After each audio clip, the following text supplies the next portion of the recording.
Introduction. The crow's synchronicity, the inescapable calling. Stop your hand. Stop your breath for a single moment. Do not look away nor pass by believing that your trivial will has brought you here.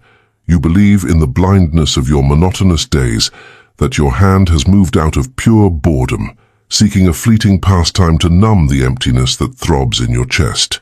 But in the vast and dark fabric of existence, chance is only the excuse of cowards and the consolation of the ignorant.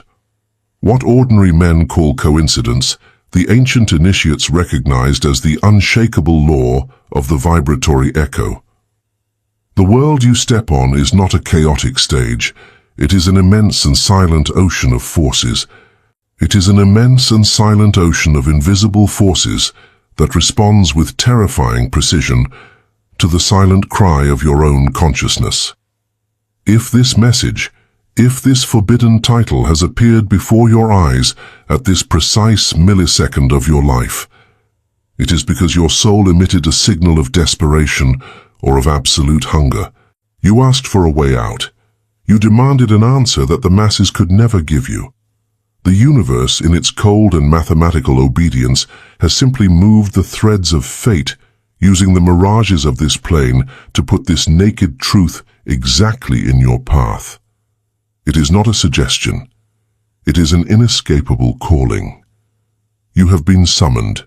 What you are about to hear is not docile philosophy to comfort the weak, nor empty hope for those who enjoy their role as victims. This is the knowledge reserved for the few, the hidden doctrine that has been guarded in the shadows to protect it from the profanation of the mediocre. By hearing these words, you are crossing a threshold. You are crossing a dark threshold from which there is no possible return. If you decide to leave now, you can go back to your leaden sleep and pretend you were never here. But if you decide to stay and allow this voice to penetrate the halls of your mind, you must know that you are signing an irrevocable contract with your own destiny. Ignorance will cease to be your protective shield. Once the veil is torn away and you contemplate the nakedness of the laws that govern the material world, you will be condemned to the responsibility of greatness. Assume the consequences. The crow of synchronicity has croaked at the window of your spirit. The heavy door of initiation has opened wide. Enter if you dare. Chapter 1. The leakage of attention and the forge of radioactive magnetism. Where your gaze rests, there flows your spiritual blood. The world is a feast of thirsty shadows waiting for you to give them the breath of your life in exchange for a moment of empty entertainment. Ancestral wisdom. There is a silent, perpetual and devastating robbery being executed in broad daylight, before the eyes of all humanity.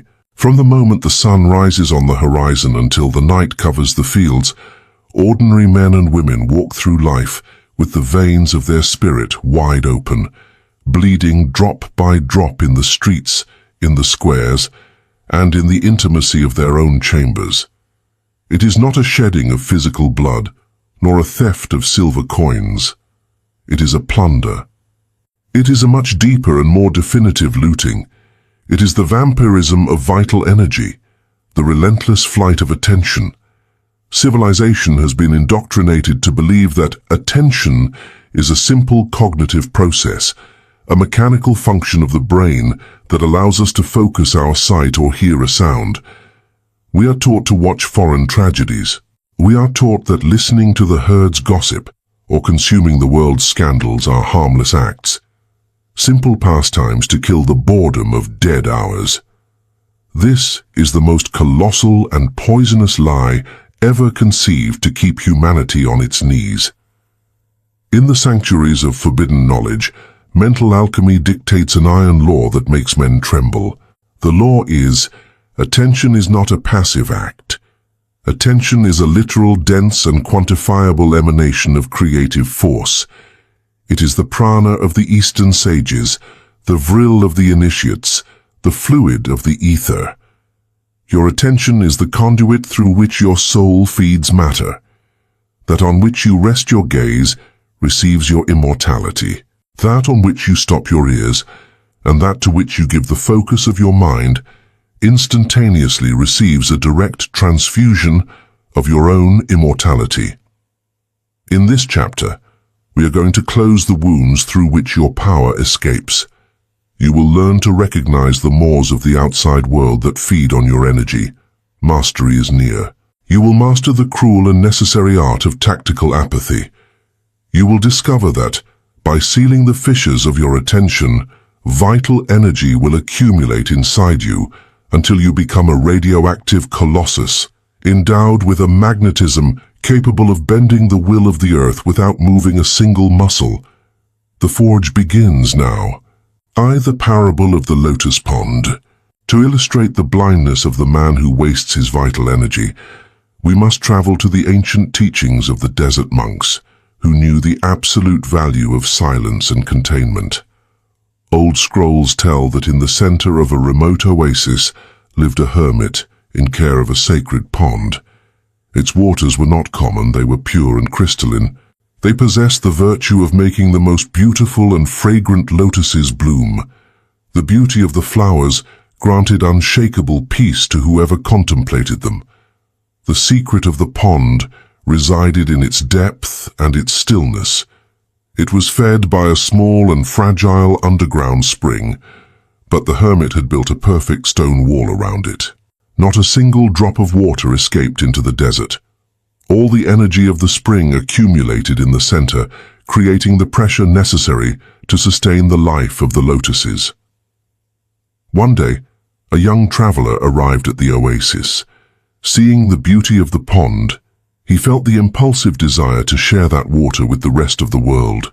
The hermit warned him that the water of the sacred spring was limited, and that its purpose was to nourish the flowers of inner wisdom, not to water the sterile sands of the outside. But the young man, moved by a false compassion and constant restlessness, ignored the elder. He took a chisel and began to make small fissures in the stone wall. He opened a crack for a thread of water to run towards some dry brambles. Then he opened another fissure to wet the dust of the road, believing that this would appease the heat. Later, he opened another hole to feed the insects that passed by. At first, it seemed that the pond had plenty of water. The young man felt proud of his generosity. However, weeks later, the underground spring could not compensate for the multiple leaks. The water level in the pond began to drop dramatically. The pressure vanished. The mud at the bottom was exposed to the scorching sun, and the magic lotuses, deprived of the volume of water necessary to sustain their stems, withered, dried up, and died. When the young man returned to contemplate the oasis, he found no flowers or peace. He only found a hole of dry mud, and those brambles, roads, and insects to which he had given the water remained exactly the same. Sterile brambles, dry dust, and ephemeral creatures that returned not even a shadow of gratitude. He had destroyed the source. Terse, the feast of fools and the invisible bleeding. Observe with terror and lucidity how you repeat, day after day, the tragedy of that young traveler. Your physical body houses an underground spring of inexhaustible creative energy, but of a precise flow. That energy has been given to you with a single divine purpose, to make the lotus of your own greatness bloom and to forge your empire. It is given to elevate your consciousness and endow you with a magnetic gravity that orders your own universe. But instead of building a wall of silence and containment around your mind, you take the chisel of morbid curiosity and begin to open cracks in the fortress of your skull. You wake up in the morning and open the gates of attention. Before having cultivated your own spirit, you open the floodgates of your attention to the tragedies of the world. You pour your vital energy onto the news of distant wars you cannot stop, onto the crimes of the city, onto the scandals of men and women whose lives lack all nobility. You hand over your flow of ether to empty entertainment. You hand it to the noise of the market and the miserable opinions of those who live in the mud. You believe you are only observing, but in the realm of Hermeticism, to observe is to feed. That which you look at, you nourish with your own life. The material universe is a hungry kingdom, Tragic events and social dramas are the dry brambles. They are etheric parasites that lack their own light, and to exist, to stay alive in the collective consciousness, they need to feed on the emotional reaction and sustained attention of millions of voluntary slaves. Every time you feel indignation at a corrupt ruler, you are sending a ray of your pure energy directly to that system. Your anger does not weaken them. Your anger is a tribute, a succulent delicacy that makes them stronger, because you have given them your valuable attention. Every time you listen to the poisonous gossip of a peer and immerse yourself in the judgment of another's life, you have just opened a fissure in your sacred pond. You lose your will. The vampirism of the ether does not require that creatures of the night bite your neck. It only requires that they keep you distracted. While your attention is fragmented in 1,000 different directions, worried about public opinion, fearful of global disasters, you will never have the internal pressure necessary to materialize power.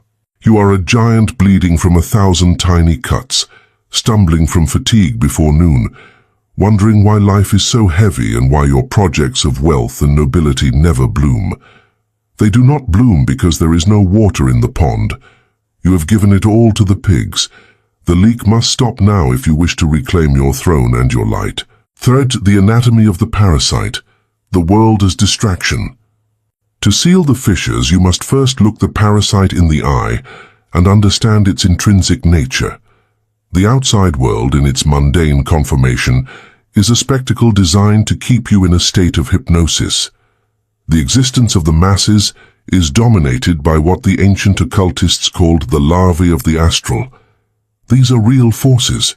These are not mythical creatures of horror stories. They are energetic formations created by collective fear, anxiety, and morbidity. These forces operate through the whispers of people, the media, and manufactured crises. Their only goal is to prevent you from looking inward. They know that if man discovers his power, they lose control. A man who is the master of his own attention is a man impossible to govern, impossible to frighten, and impossible to squeeze. Therefore, the system demands your constant emotional reaction. It throws poisoned hooks at you. It tells you that you must be informed to be a good citizen. It tells you to involve yourself in foreign tragedies. The outside world demands loyalty to shared misery. Rejecting this pact is the first act of true alchemical rebellion. The sovereign understands that his greatest act of mercy and love toward the universe is not bleeding while crying for the tragedies of the world, but becoming a beacon of unshakable power. A beacon stands firm in the rock. A lighthouse does not run back and forth trying to save ships from drowning. A lighthouse plants itself firmly on the rock, accumulates all its fire in the center of its tower, and shines with such intensity that the ships find the way on their own. You do not serve humanity by being a bleeding slave. Your only sacred duty is to your fire. Kev, the art of tactical apathy and the closing of the gates. We thus arrive at the sharpest and most ruthless tool in the initiate's arsenal, tactical apathy. In the morality of the weak, apathy is a sin. They tell you that not caring about anything is a symptom of selfishness and coldness. But on the path of power, selective apathy is the warrior's shield. It is the ability to ignore the chaos. It is the capacity to look at the drama, the provocation and the din of the outside world, and decide with mathematical coldness to deny them access to the sacred chamber of your consciousness. To execute tactical apathy, you must become a jealous and tyrannical guardian of the gates of your mind. You must institute an obsidian filter. From this moment on, you must institute an obsidian filter between your eyes and the world. Every time information, a conversation, or an event tries to capture your gaze, you must subject it to the guillotine of an unnegotiable question. Does this elevate my empire, purify my spirit, or multiply my wealth? Or is it simply a thief? If the answer is that it is a thief who comes to steal your breath, the sentence must be immediate and absolute. You do not debate with distraction. You do not justify yourself. You simply withdraw your attention, like one who turns his gaze away from a stone in the road. Let men discuss the political climate. You will keep your silence. Let your acquaintances crawl in the mud of jealousy and mutual resentment. When they come to tell you their poison, you will stand up and leave the room without giving explanations. Let the news announce the end of the world every dawn. Your world will not end, because the keys to your destiny do not reside on the outside. You are free. The act of violently withdrawing your attention from the mundane produces a shock in your environment. At first, people will call you arrogant. They will say you have become inaccessible, distant, and cold. The parasite will writhe with hunger and bang on your walls, demanding that you return the food of your emotions. Endure that pressure. Enjoy the offense of the weak. Their anger is the undeniable proof that you have ceased to be their prey. You have sealed the fissures of your pond. The water of your life no longer spills onto the dead sands. You are accumulating the pressure necessary for true creation. The silence is your fortress, and your focus is your greatest weapon. Fear the accumulation of vril and the pressure of the forge. What happens when a mighty river is stopped by an immense concrete dam? The water, which before was dispersed gently across the plain, begins to accumulate. Its level rises inexorably. Its weight multiplies by millions of tons. And that accumulated pressure, when channeled through the correct turbines, is capable of lighting nations. This is the exact physics of contained attention. When you spend days, weeks, and months applying tactical apathy, when you stop spilling your energy in anger, idle lust, gossip, and fear, the vril, your vital energy, has nowhere to escape. The force that was once dissipated now crashes against the sealed walls of your own consciousness. The energy returns toward the center. It accumulates in your chest. It descends toward your belly. Your physical body becomes a high-pressure furnace.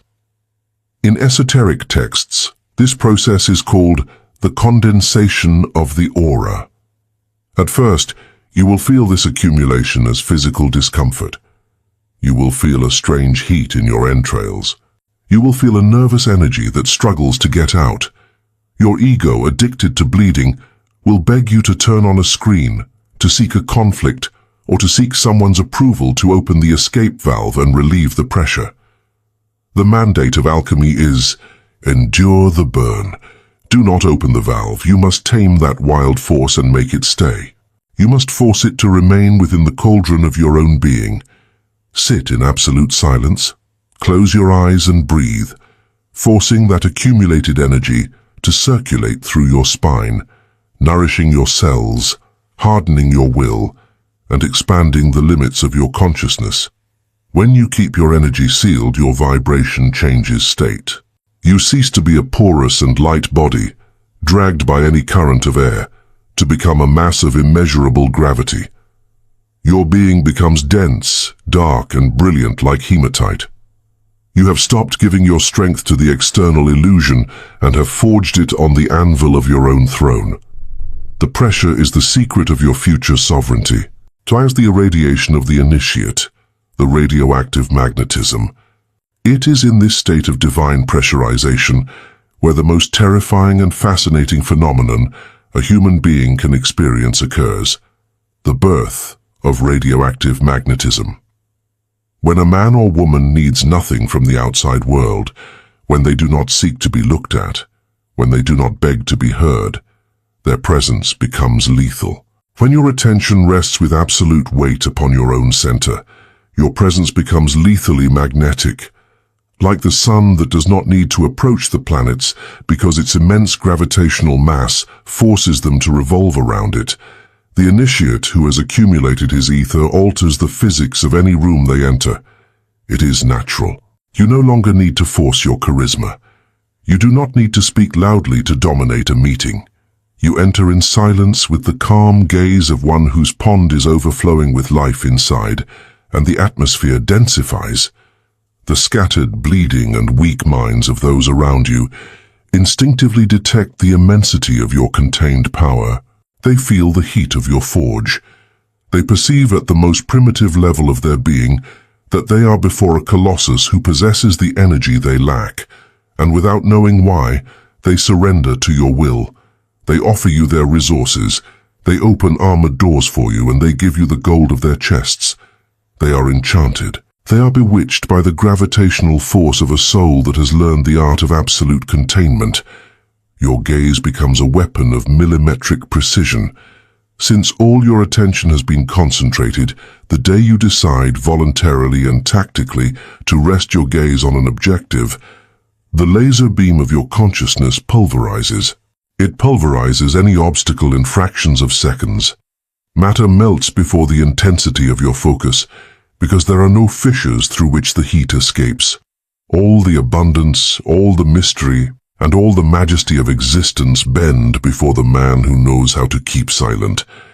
Your focused gaze is now a command to the very fabric of reality. Take awareness at this very moment of the open sores through which you are pouring the blood of your spirit. Recognize the vampires around you, not with hate, for hate is also a leak of energy, but with the cold and absolute indifference of the king who closes the doors of his palace to beggars in the middle of the night. It is over. The era of giving away your immortality in exchange for the trinkets of entertainment has ended.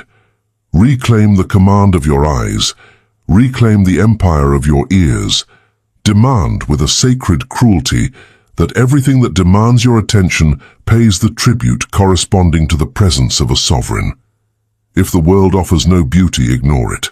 If the outside world does not offer you beauty, undeniable truth, or expansive power, offer it in exchange the tomb of your most sepulchral silence. Seal the cracks of the pond.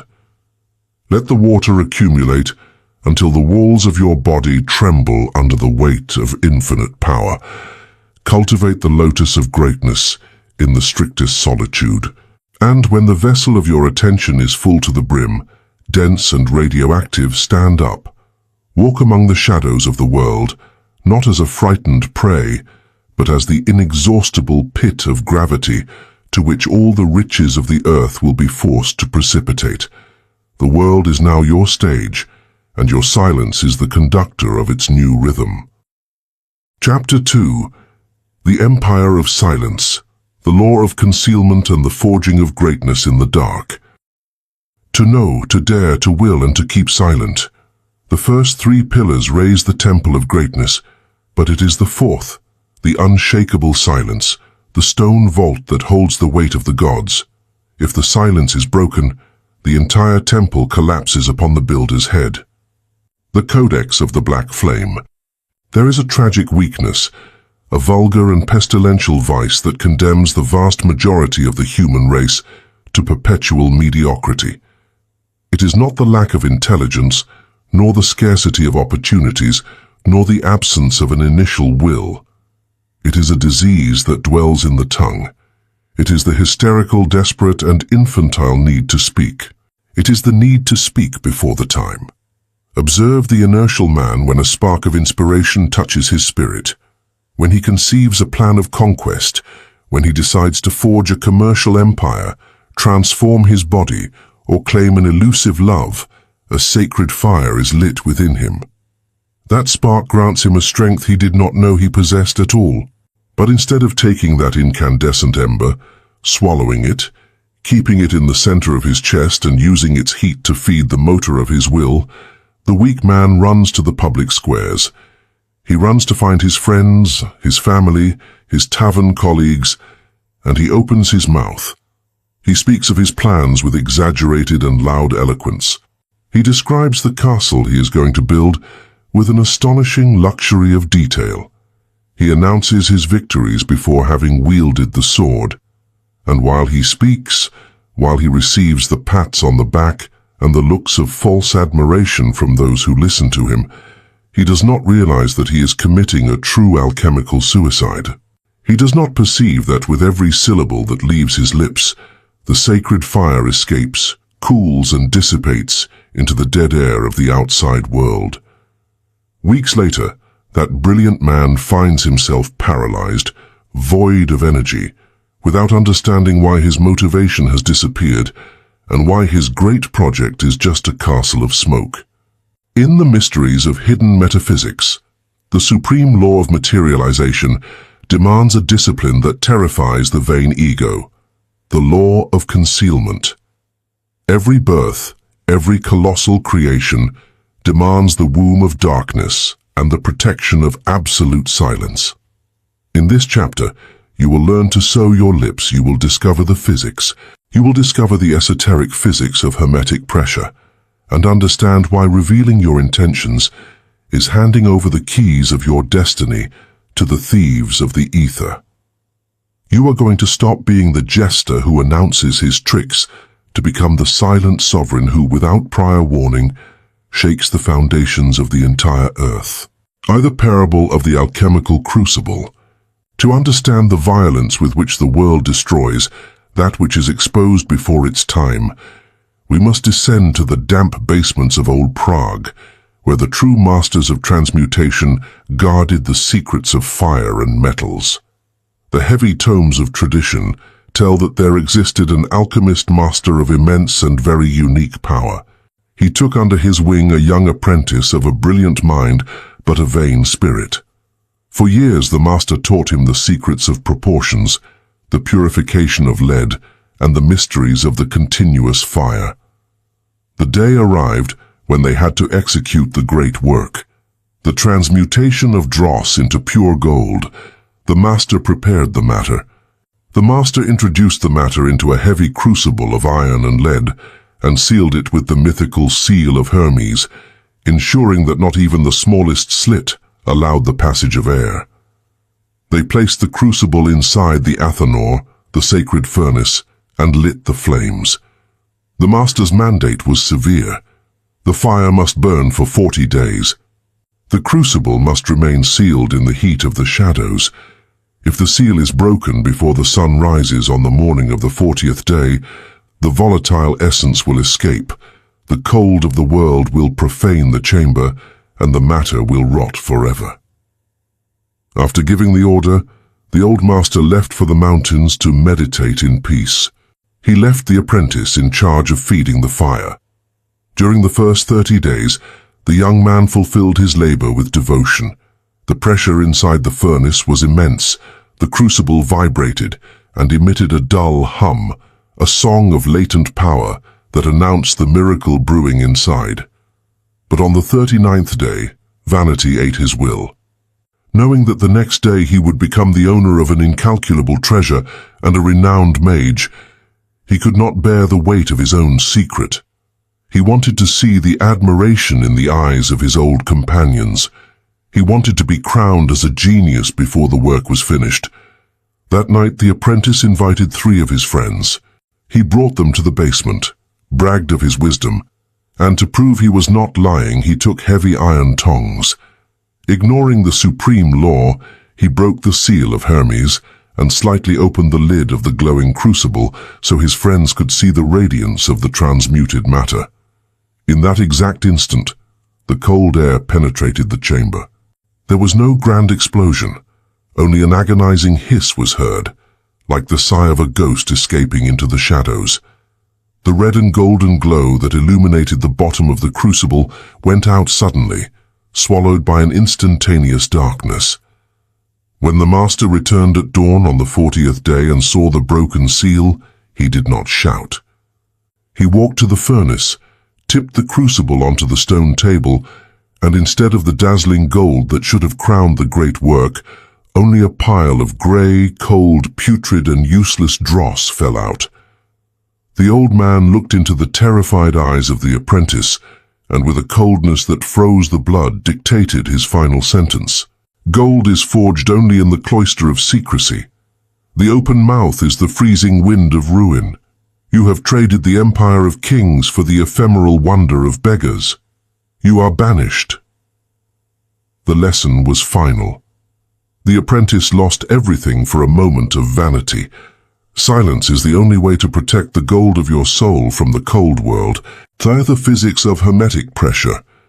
You are the Athanor, and your great purposes are the matter inside the crucible. In the science of the invisible, all creation obeys the law of hermetic pressure. Observe the strength of water vapor. If you heat water in an uncovered vessel, the liquid transforms into a harmless cloud of steam that floats lazily and dissipates away. It dissipates without leaving a trace, unable to move even a feather. But if you lock that same amount of water in a hermetically sealed steel boiler and apply the fire of your will, the steam, finding no way out, begins to accumulate a colossal, brutal, indomitable pressure. That pressure can drag a train of 1,000 tons through mountains. The creative intention that is born in your spirit possesses exactly the same volatile nature as steam. When you conceive a dream of greatness, your consciousness raises the temperature of your vital energy. If you seal your lips, if you swallow the urge to tell it, that energy has nowhere to escape. It remains inside, growing in force. By not being able to manifest in the outside world through the easy and cheap route of words, the energy accumulates inside you, increasing the psychic pressure to unbearable levels. This internal pressure is blessed. It is the fuel of the gods. Feeling that you will burst from the desire to materialize your work, you are forced to move. That same pressure will force your hands to not sleep, to work in the shadows with a discipline of steel, so that the physical achievement is the escape valve. But what does the fragile man do? He heats the water of his enthusiasm and leaves the vessel uncovered. By talking about his projects, he uses the word as an escape valve. The steam comes out of his mouth, and as it exits, the internal pressure decreases. His spirit cools down. Suddenly, the wild urgency to act disappears because the creative energy has already dissipated into the atmosphere. It has become a harmless cloud of cheap talk. To speak is the abortion of action. Force is lost in the telling. Whoever recounts his battles before fighting them exhausts the strength he needed to hold the sword.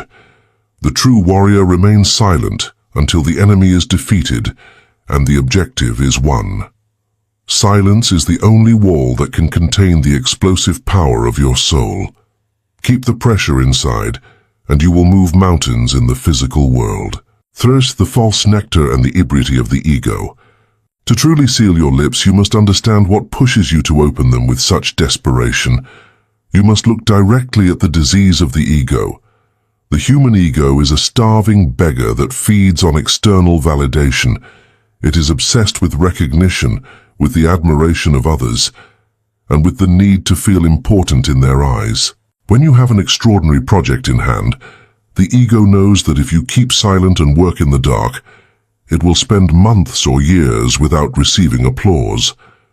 The ego abhors that wait. It does not tolerate hunger. Therefore, it convinces you that it is a good idea to share your plans with the tribe, seeking false support. In the instant you tell your acquaintances that you are going to found an immense company or write a masterpiece, a nefarious biological and esoteric phenomenon occurs. Your friends look at you with wonder. They congratulate you. They say, "It's a brilliant idea, you are a genius." Upon hearing this, your brain releases a cascade of pleasure. Your body reacts exactly as if you had already achieved the feat. You get drunk on the sweet nectar of triumph, feel the crown on your head, and experience the deep satisfaction of the winner. But it is a false triumph. It is a banquet of smoke. You have given your mind the reward without having crossed the battlefield. It is a lie. The mind, which is a creature of extreme efficiency, reaches a lethal conclusion. If I have already received the respect, admiration, and pleasure of success just by talking about it, why am I going to subject myself to the pain, uncertainty, sweat, and insomnia required to build the real work? The motivation dies of starvation. The motivation dies because it already ate the dessert before lighting the kitchen fire. By speaking, you have castrated your own will. You have become the tavern jester who tells stories of dragons he has never faced, while his sword rusts in a corner. The true monarch starves his ego in the early stages of creation. He is silent. He denies it the arms of premature applause. He keeps it isolated, cold and hungry in the cell of anonymity, so that the enraged ego, desiring glory, uses all its rage in the brutal and undeniable execution of the work in the physical plane. The king does not drink from the nectar until the head of his enemy lies at his feet. Fasty the gaze of others and the contamination of the ether. The loss of internal pressure and the drunkenness of the ego are not the only dangers. There is a darker threat that activates the moment your words leave your lips, the contamination of the ether by the gaze of others. Even if you assume those around you love you, the human subconscious is a labyrinth of silent envies and fears. When you, a man who refuses to rot in the inertia of the herd, announce you are going to jump into the void to claim a treasure, you are attacking the comfort zone of those who listen. Your ambition unmasks their cowardice. Your light threatens to show their shadows. Physically they smile, but in the subtle planes they resist you. The slave does not want his cellmate to become king, because that would force him to question why he remains chained. Therefore, while you tell them your plan, their minds begin to sow thorns in your invisible path. It's too risky, they will think. He's become arrogant. I hope life gives him a lesson in humility. They pull you. Even the blind love of a mother can be an alchemical poison. If you tell an audacious project to one who loves you but is ruled by fear, that person will worry desperately. They will suffer imagining your failure. And worry is a lead anchor. It is a destructive visualization held by the bond of love. It stops your movement. In primitive occultism, this dense force was called the evil eye. It is not about fairy tale witches. It is pure esoteric physics. Human thought emits radiation. Hidden envy, skepticism, and the fear projected by those who hear your plans adhere like a tar mist to the fragile structure of your creative seed. It poisons the work. When you break the law of concealment, you no longer just have to deal with your own fears. You have to drag the dead weight of the skepticism and cowardice of everyone you told your intentions to. The wise man does not allow the dirty soul of vulgar minds to step into his sanctuary. He covers his works with the mantle of absolute mystery. Bear the fourth pillar of the Sphinx. Approach the burning sands of antiquity and contemplate the effigy of the great Sphinx of Giza. That stone colossus was not sculpted as a simple monument. It is the guardian of the four fundamental pillars of magical power and absolute mastery over existence.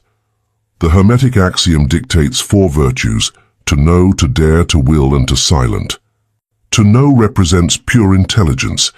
It is the mastery of the laws of the universe. To dare represents reckless courage. It is the audacity to jump into the abyss. To will represents the iron will. It is the unstoppable motor. Many men master these first three pillars. They are smart, brave, and tenacious, yet their works fail.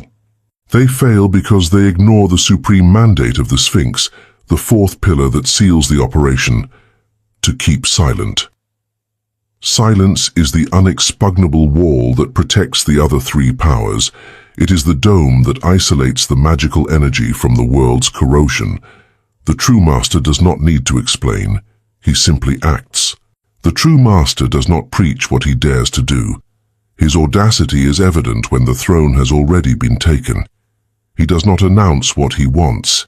His will materializes suddenly, leaving spectators paralyzed.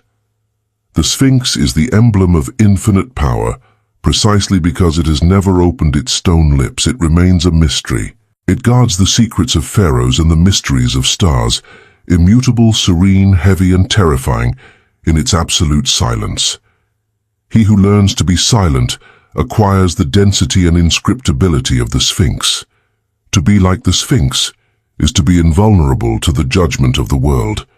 Silence is the final seal of the true sovereign. First see the forge in the darkness and the burst of the king. Seal your jaw, From this precise moment, impose a state of siege on your vocal cords, your goals, your spiritual revelations, the money you are about to earn, and the lands you will conquer must become a secret kept under 7 lead keys in the deepest catacomb of your soul. Walk through the world of mortals with an inscrutable smile. When they ask what you are doing, respond with cordial vagueness. Talk to them about the weather, about banalities, about whatever they want to hear. Let them believe you are an ordinary man, that you are stuck, that your days pass in the same inertia in which they drown. Do not defend yourself against those who doubt you. Silence is power. Do not waste your saliva trying to prove the vision of an eagle to a fool.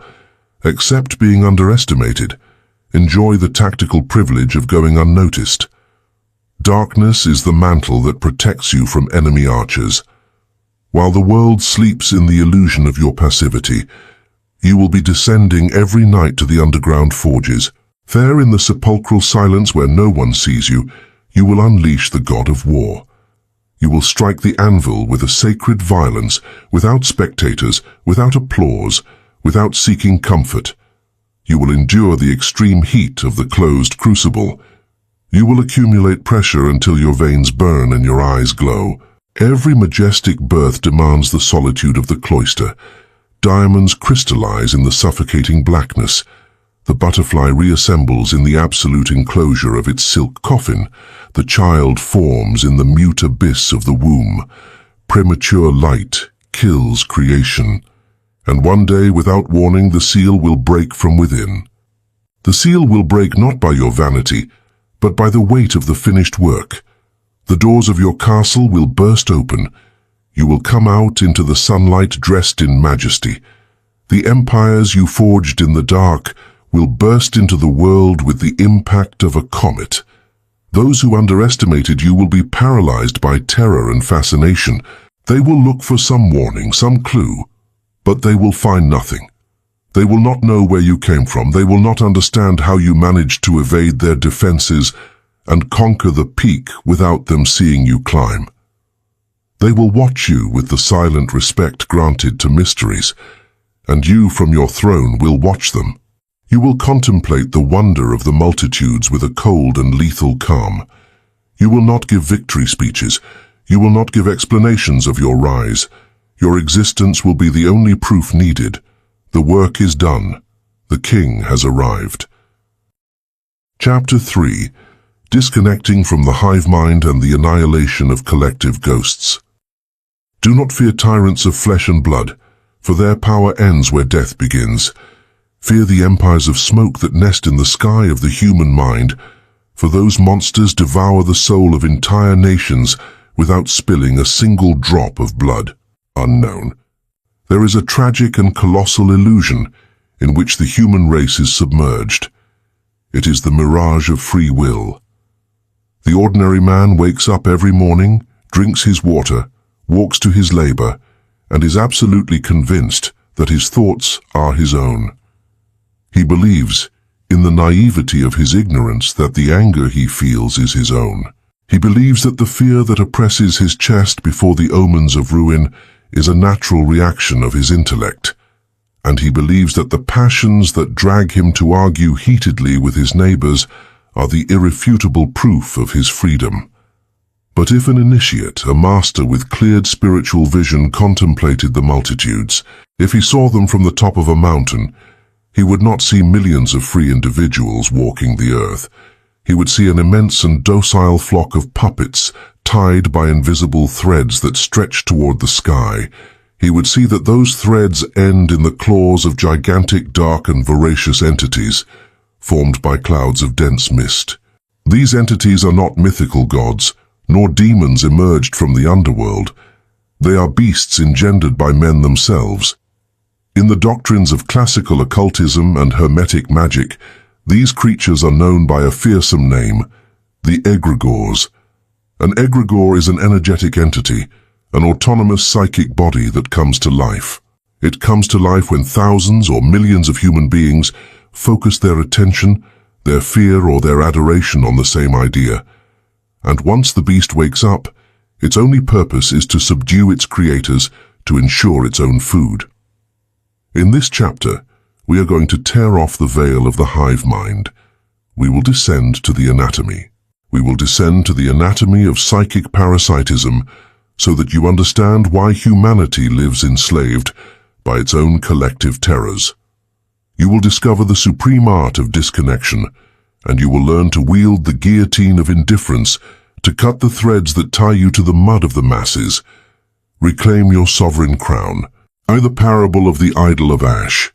To understand how men hand over their power and create their own executioners, we must open the heavy volumes of the legends of ancient Mesopotamia and remember the story of the citadel of Calin.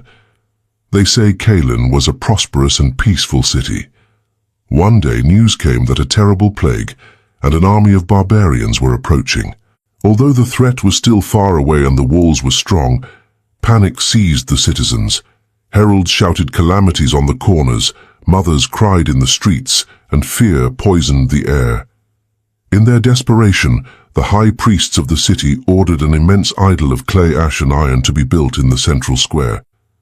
They told the people that that idol, if they prayed to it with enough fervor, would come to life and protect them from evil. Day after day, night after night, the 50,000 inhabitants of Calin knelt before the monstrous statue.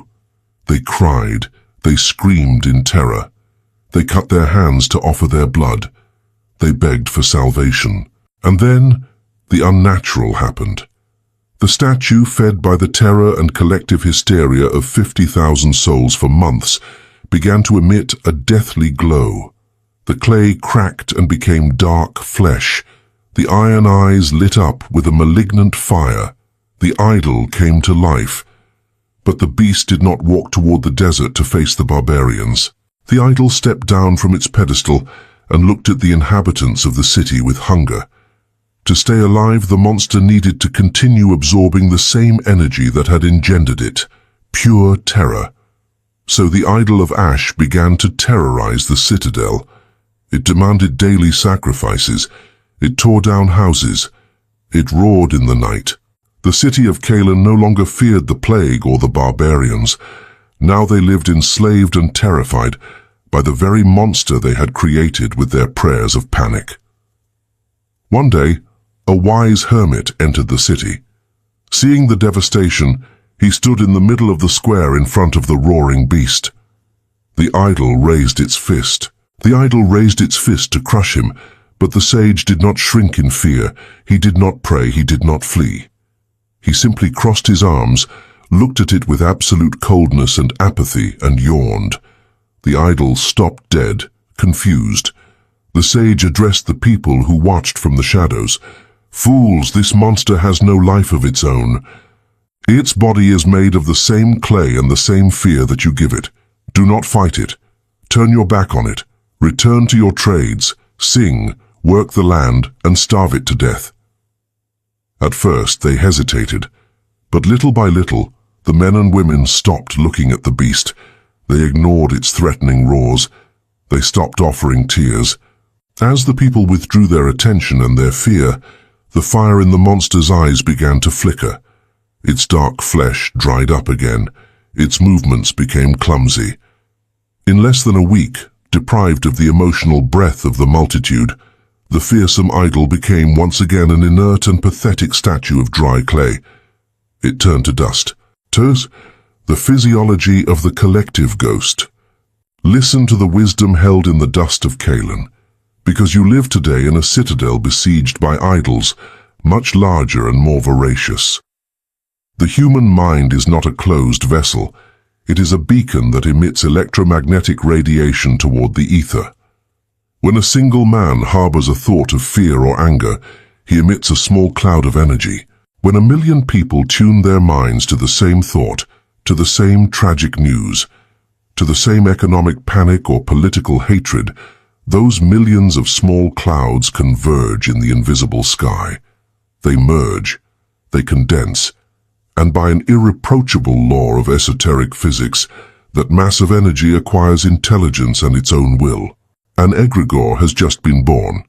There are egregores of nations, egregores of political parties, egregores of fanatic religions, and the largest of all in our era, the egregore of panic and scarcity, fed daily by the heralds of disaster in every corner of the visible world.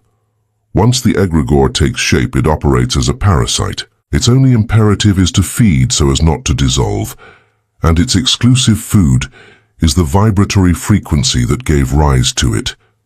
If the egregore was born from hatred between two sides, the ghost will extend its invisible tendrils, descend upon the minds of the commoners, and sow intrusive thoughts of distrust, fury, and bloodlust. It will force men to argue pointlessly, to insult each other, and to hate their brothers. Men will believe they are defending great ideals, when in reality they are only chewing the food that fattens the invisible parasite floating over their heads. They are victims of their own creation, feeding the beast that enslaves their logic. There's the trap of the multitude and the degradation of the soul. The greatest triumph of the egregore is to convince the individual to abandon his solitary throne to join the mass, the herd, the hive. Masters of the occult have warned for millennia about the mortal danger represented by multitudes. When a man, no matter how brilliant, is submerged in a mob, his consciousness turns off. His sovereign spirit enters a state of lethargy, and his mind is kidnapped by the inferior spirit of the hive. In the multitude, intelligence does not exist. The mass does not reason, does not reflect, and does not seek truth. The mass only feels, and what it feels is, invariably, the densest, most basic and animal emotion, panic or fury.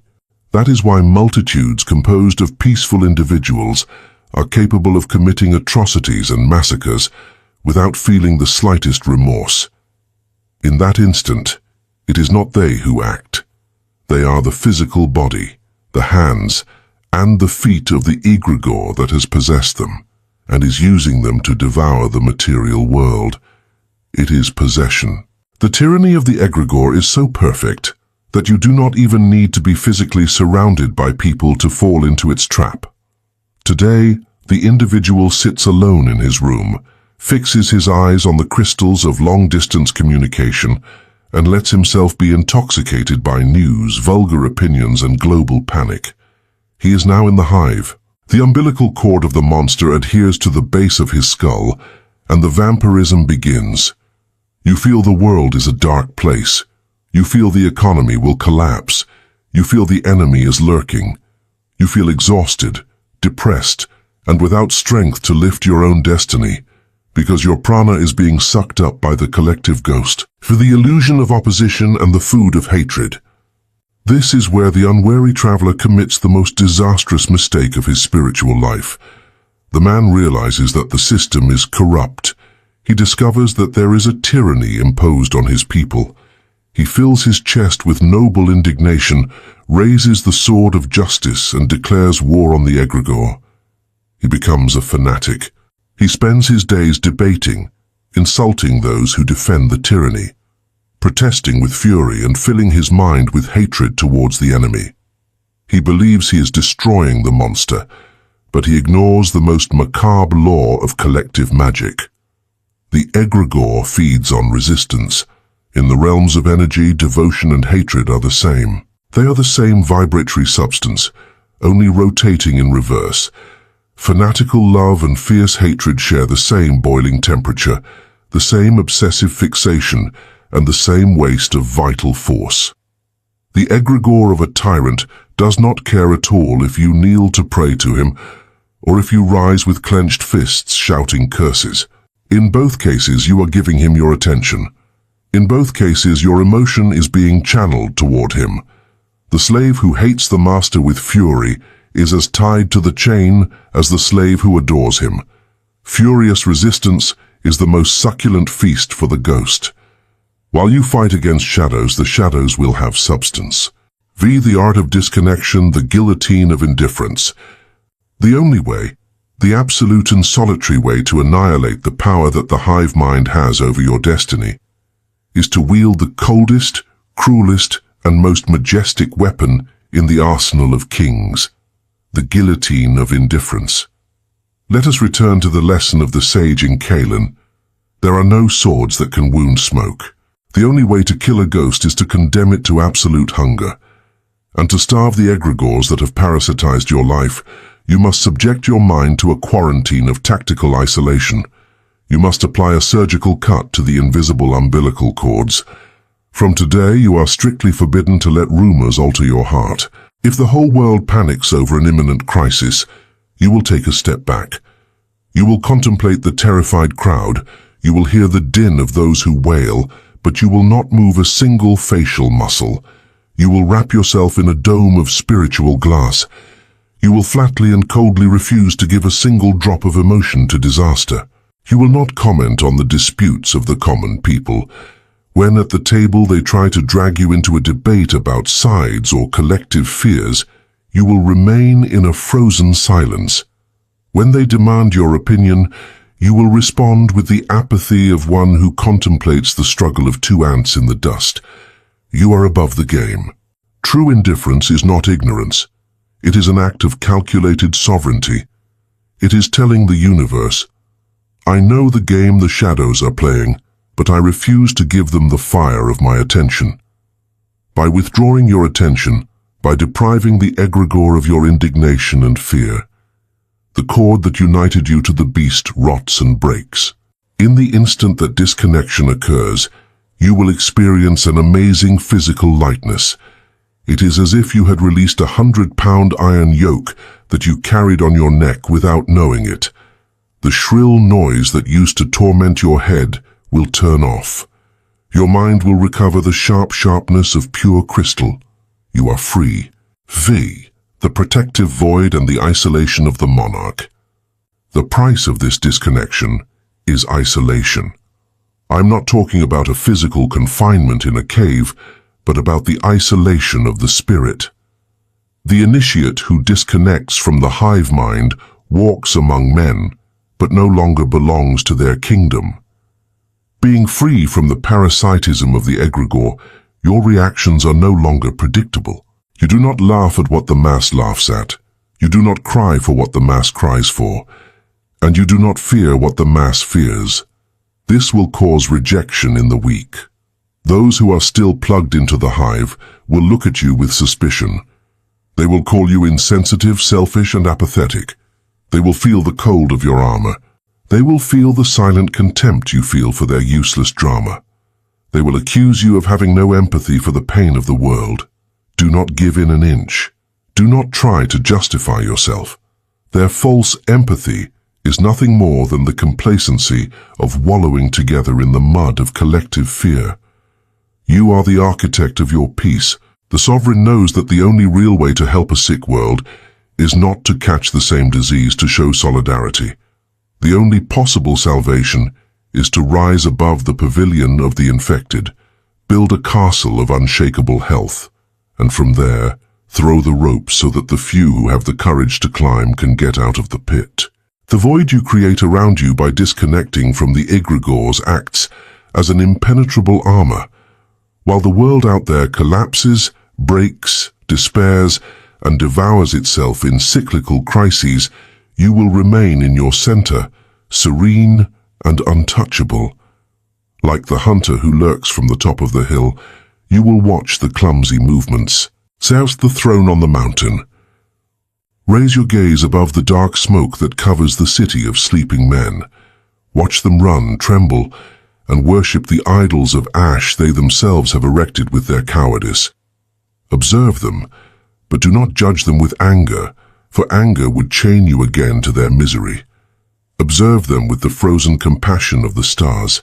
The world is a theater of illusions, and the egregores are the directors of a macabre play where the entry is paid with the blood of the soul. But you are no longer part of the cast. You have handed in the script, stepped off the stage, and walked into the darkness of the hall where no one can dictate your emotions. You are the master. Withdraw today the devotion you have for the suffering of the majorities. Withdraw your loyalty to the tragedies of the news and your obedience to the opinions of the masses. Let the collective ghosts die of hunger in the public squares deprived of the breath of your indignation. Keep the totality of your vital force for yourself. Keep every drop of your prana to forge the only entity that has the divine right to reign over your existence, the overwhelming weight of your own sovereign will. The throne on the mountain awaits, and the silence of the heights is your only true counselor. Rise now and let the phantoms of the valley fade into the distance. Chapter 4. Governing the Rhythm and the Art of Sovereign Imperturbability. Observe the vast and terrifying heartbeat of existence. Contemplate the starry sky and the ruins of ancient civilizations that lie beneath the dust of the desert. Everything in the observable universe, from the birth of galaxies to the heartbeat in your own chest, obeys a respiratory law, a cosmic inhalation and exhalation that never stop. Every empire that rises to touch the sun inevitably collapses to bite the mud. The coldest winter gives way to spring, and the most scorching summer is devoured by autumn. The universe is an immense and heavy steel pendulum that oscillates perpetually between two extremes, and the ordinary man has committed the stupidity of tying himself. He has tied himself voluntarily to the base of that pendulum. Look at the crowd, when luck smiles on them, when they accumulate a few gold coins, when love knocks on their door, or when the world pays them a fleeting tribute. They are filled with senseless euphoria. They become drunk with arrogance, celebrate loudly and lower their defenses. They convince themselves that summer will last forever. But the supreme law of the universe lacks mercy. The measure of the movement to the right inexorably dictates the measure of the movement to the left. The pendulum reaches its peak, stops for a fraction of a second, and begins its brutal descent. The gold vanishes and love is corrupted. Tragedy knocks on the door, and those same men who yesterday laughed with pride, today crawl in corners tearing their garments, drowned in a miserable depression, wondering why the heavens have abandoned them.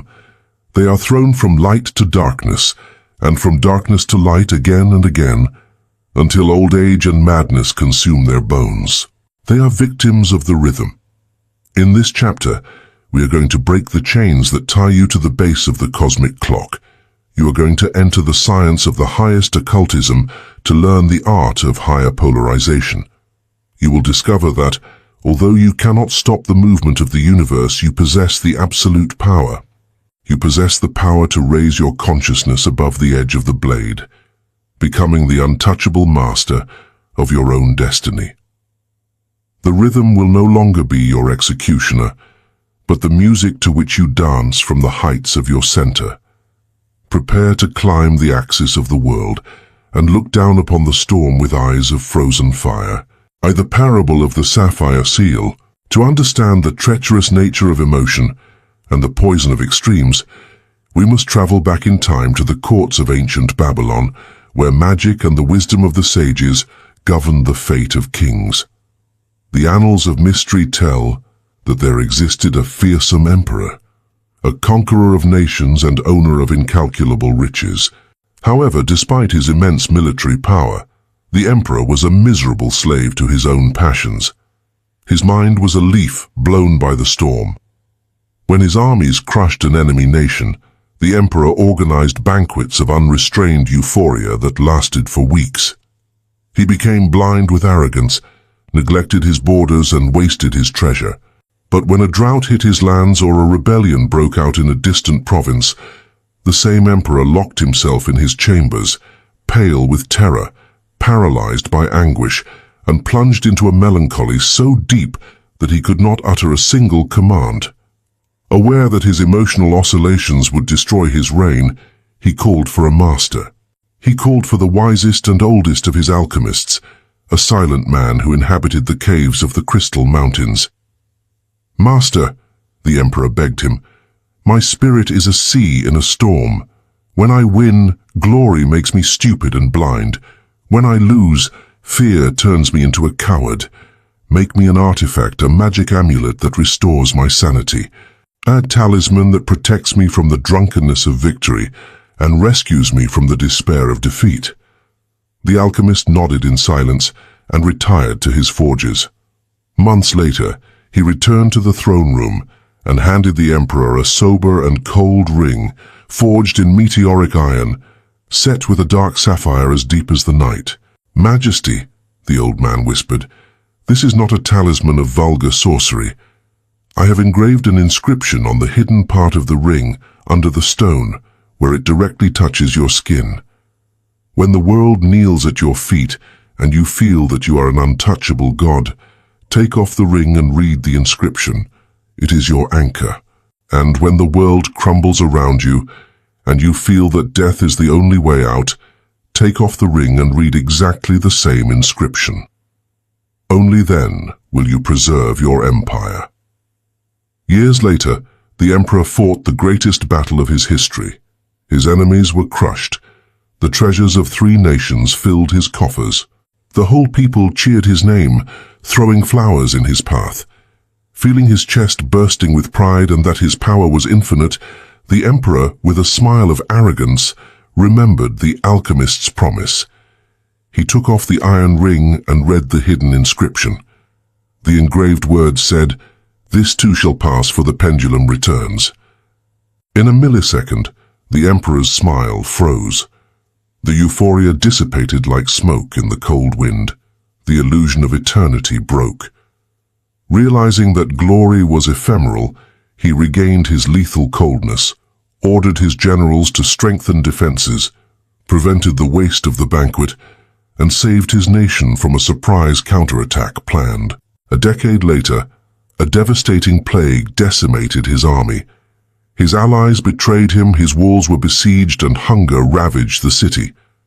Sitting on his throne in the middle of darkness, surrounded by advisors crying over the imminent fall of the empire, the king felt terror threatening to paralyze his heart. He reached for the ring. With trembling hands, he took off the iron ring and read the inscription, "This too shall pass, for the pendulum is already returning." Immediately the terror vanished from his spirit. He understood that pain and ruin were as illusory and fleeting as the victory of old. His chest filled with a frozen and unshakable calm. He stood up. He organized a masterful strategy based on patience and attrition, resisted the siege with a fierce will of ice, and months later, the exhausted enemy retreated into the desert. The emperor died in old age, having ruled with an iron hand, immutable before hell and paradise. He was no longer a slave to the swing, but the master of the center. Stir the poison of euphoria and the law of compensation. Listen with frozen blood to the implications of this parable, for it contains the death trap in which dreamers perish. The man who starts the path of power, who learns to concentrate his mind and execute his plans with determination, will inevitably begin to taste the honey of material victory. Doors will open and gold will fill his coffers. And it is in this precise and microscopic instant of glory that the novice commits the most devastating tactical error of his existence. He allows himself to fall into euphoria. Society has deceived you, teaching you that euphoria and extreme joy are virtuous and desirable states. They tell you that when you achieve a goal, you must jump. They tell you to jump with joy. Shout your victory to the 4 winds, celebrate to exhaustion, and let emotion overflow you.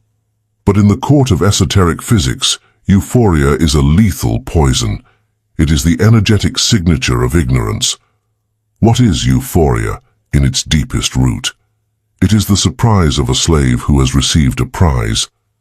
It is the surprise of one who deep down believed he did not deserve it.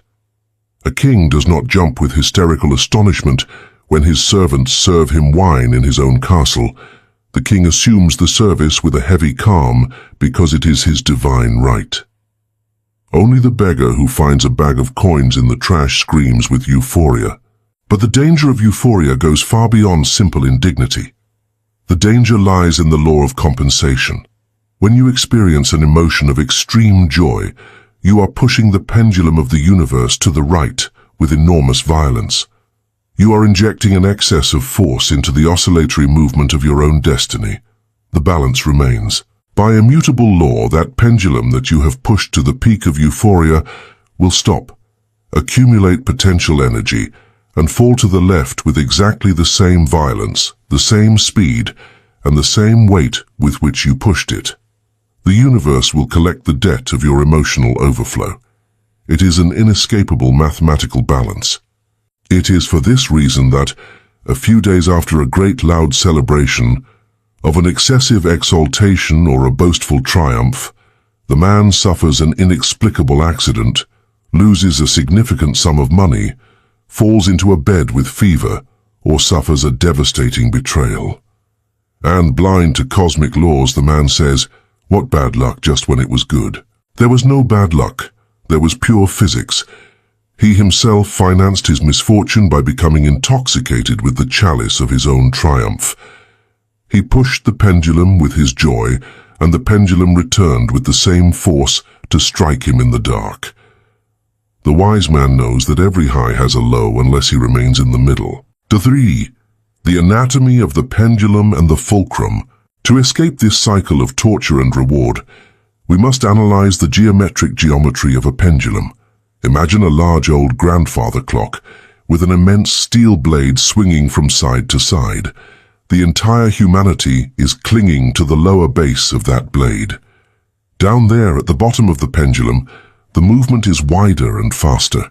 Those who cling to that base are dragged at great speed from joy to tears, from health to disease, from opulence to misery.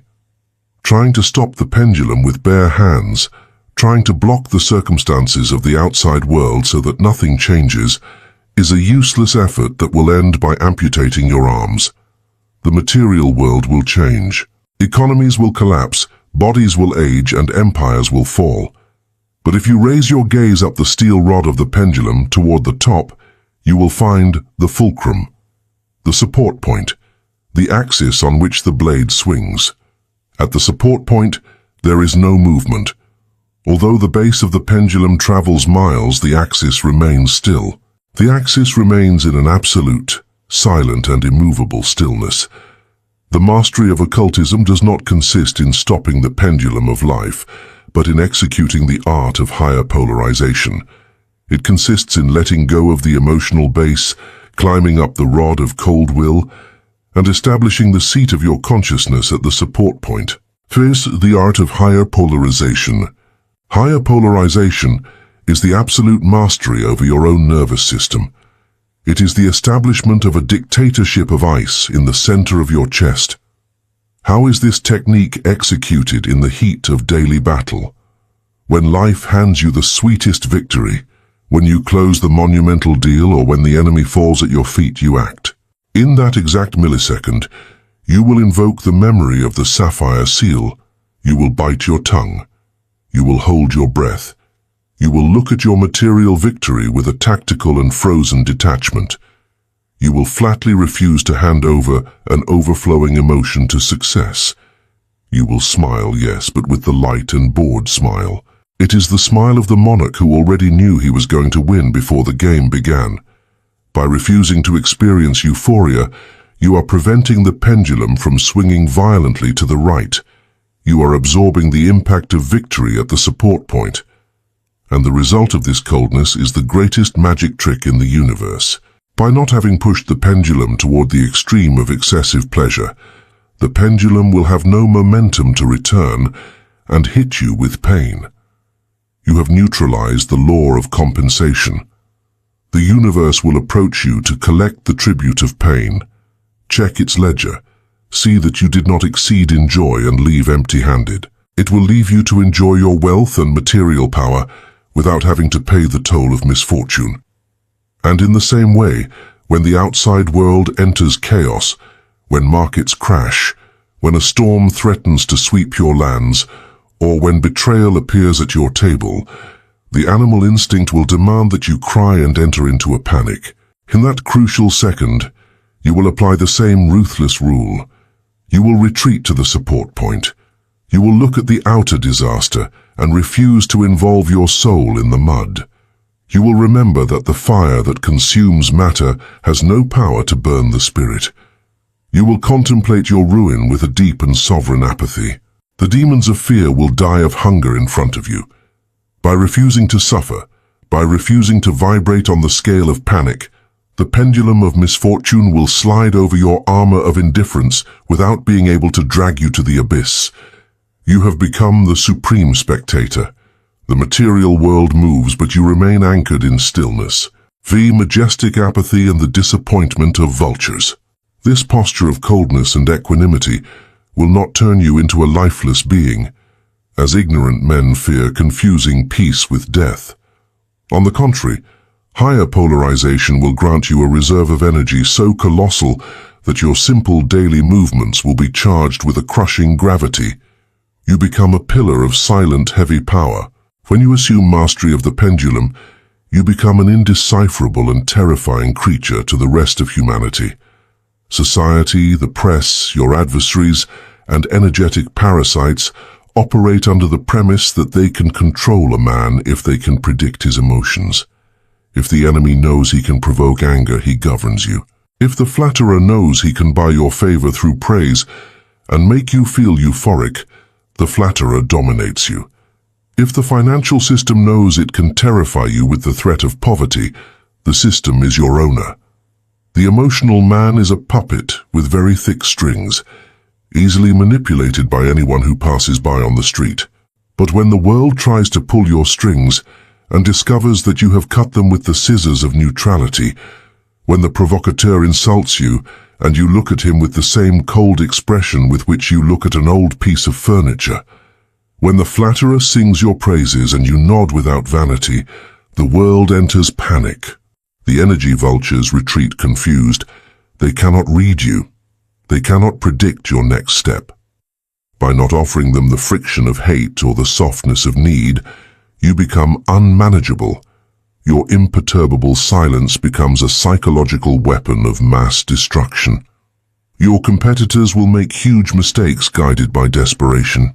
Those around you will seek your favor with a respect bordering on reverence, because in a world where everyone is dragged by hysteria, the only man who remains still in the middle of the hurricane is perceived instinctively and undeniably as the legitimate owner of the wind. Your stillness is the command that quietens the storm. Chapter 5. Voluntary Sacrifice and the Unbribable Scale of the Cosmos. The slave prays, hoping that the heavens will give him gold as a gift. The monarch walks toward the forge, throws his most beloved pleasures into the fire, and demands that existence return to him the exact weight of his ashes in the form of absolute power. The Codex of the Black Flame. There is a poisonous and deeply rooted dream in the heart of the multitudes. It is the infantile fantasy of the free miracle. The ordinary man, consumed by the inertia of his days and the weight of his own mediocrity, kneels in the darkness of his bedroom and raises pleas to the infinite. He asks for overflowing wealth. He demands an unshakable love, claims an iron health, and dreams of the absolute respect of his peers. And after uttering his demands, he crosses his arms and waits. He waits for existence in an act of supposed mercy to descend from the heavens and deposit these treasures in his lap, without asking him for absolutely anything in return. He believes that the universe is a charity institution. He believes that his past suffering has granted him a credit, a right to be compensated. He ignores in his monumental blindness that existence operates under the rigor of a ledger of an unnegotiable mathematical coldness and accuracy. It is a system of perfect balance. In the ancient mysteries of alchemy, the law that governs the transmutation of matter and human destiny is unshakable. The law of equivalent exchange. You cannot obtain something of supreme value if you are not willing to destroy, burn, and deliver something of identical vibratory weight. For a new order to be born, the old must die. For a new order to be born, the old order must be sacrificed. Greatness is not a gift, it is bought, and the currency of exchange is never metallic gold, but the voluntary detachment from that which you cling to most. In this chapter, We are going to destroy the altar of spiritual beggary. You will learn that the pain of detachment. You will learn that the pain of detachment is not a punishment, but the price of admission to the domains of power. You will discover the majesty of voluntary sacrifice, the supreme act by which the carbon man tears off his own skin to force the cosmic scale to deliver to him in exchange immortality. It is the trade of the soul, the parable of the beggar and the ash staff. To illustrate the misery of those who desire gold without delivering the dross, we must enter the dusty streets of ancient Samarkand, city of merchants, mages, and beggars, where the legends of transmutation were whispered in the corners. They say that at the gates of the great bazaar there lived a beggar named Tariq. For 20 years, Tariq had dragged a lame leg, leaning on an old and knotted staff made of ash wood. His staff was his most prized possession. With it, he feigned a much more serious lameness than he actually suffered, managing to awaken the pity of rich travelers who, moved by his miserable appearance, threw him copper coins. Tariq hated his poverty, but he loved the compassion of others that his staff procured for him. One evening, an old man in a dark robe and penetrating eyes stopped in front of him. He was a master alchemist, a forger of metals, who had mastered the art of the philosopher's stone. The old man looked at the beggar and read his soul. The old man, reading the greed in his soul, offered him an unusual deal. "I have seen your misery, Tariq, and I have decided to open the doors of opulence to you," said the alchemist, pulling out from under his cloak a small crucible of glowing iron, whose fire did not consume his hands. "This is the crucible of equivalent exchange. Throw inside it any object that belongs to you, and the fire will devour its form to return to you exactly its same weight in pure gold." The eyes of Tariq flashed with a feverish greed. Without thinking twice, he searched his pockets and found a rusty nail. He threw it into the crucible. The flames flickered and the nail melted. The nail melted in a breath, and at the bottom of the vessel remained a tiny and imperceptible drop of gold. The beggar, euphoric, understood that the old man did not lie. He took off one of his broken sandals, dirty and smelly, and threw it into the fire. The flame rose, consumed the worn leather, and in its place appeared a nugget. In its place appeared a gold nugget the size of an acorn. Tariq screamed with joy, calculating how many banquets he could pay for with that. The alchemist, with an inscrutable face, lowered the crucible and said, "The fire does not distinguish between garbage and nobility. It only responds to the weight of what you deliver. If you wish to stop being a beggar forever, if you wish to buy a palace, lands and horses, you must deliver something of true volume. Give me your ash staff." Tariq froze. He looked at the fire and then looked at his knotted staff. That piece of wood was heavy. If he threw it into the crucible, the gold would be enough for a life. If he threw it into the crucible, the resulting gold would be enough to live like a prince the rest of his days. But terror seized his guts. If he delivered the staff, his real lameness would improve, as he would stop forcing the posture. He would no longer inspire pity. He could no longer receive the sure coins of the merchants. The staff was the guarantee of his victimhood. It was his identity. Squeezing the wood against his chest, the beggar stepped back. "No," he whispered with a trembling voice. "I can give you my other sandal. I can give you my rags. But not the staff. I need it to walk. Without it, people will not look at me with pity. I will die." The alchemist looked at him with a frozen and lethal compassion. He extinguished the crucible with a slight movement of his hand, hiding it under his robe. "You demand the crown of a king, but you refuse to let go of the crutches of a slave," the old man sentenced. "The scale of the universe does not accept halfway deals. Keep it. Keep your rotten wood and the pity of men. You will die embracing your excuses." The master turned around and disappeared into the crowd of the bazaar. Tariq was left alone, in the dust, clutching his ash staff, condemned to beg for copper coins until the last of his days, having rejected absolute gold for fear of losing himself. took the blind scale and the price of greatness. Listen to the dull echo of the alchemist's footsteps walking away, because that same cosmic entity has stood in front of you countless times, and you, just like Tariq, have squeezed your staff against your chest and rejected the empire.